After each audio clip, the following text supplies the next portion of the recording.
Hello বন্ধুরা, আমি নুরুজ্জামান কাফি বলছিলাম আমার সেই প্রাক্তনের গল্প, যে গল্পে শুধু মহারানীর কথাই উল্লেখ আছে এবং সেই গল্পে শুধু প্রাক্তন ব্যবসায়ী করে গেলাম এবং কুকুরের ব্যবসা, কয়েল জ্বালিয়ে কুকুরের ব্যবসা করে আমি আজ স্বাবলম্বী।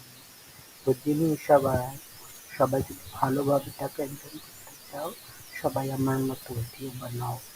সবাই কুকুর একটা নেবা, কয়েল একটা নেবা, ঝাড় জঙ্গলে কোনায় বিচির ভিতরে ঢুকিয়ে আস্তে করে কন্টেন্ট বানাবা এবং প্রাক্তনের ব্যবসা করবা। সে আমাকে ছেড়ে চলে গেছে, আমাকে আবার ভালোবাসতে দেয়নি। প্রাক্তন লামিয়া, তুমি শুনছো? আজ আমি সফল, আজকে আমি ভালো করে কবিতা লিখতে জানি। আমার একটি কবিতা আমার জন্য সে বাণিজ্য মেলা ভাইরাল হয়েছে। তুমি দেখছো নি আমার সেই ডায়লগ?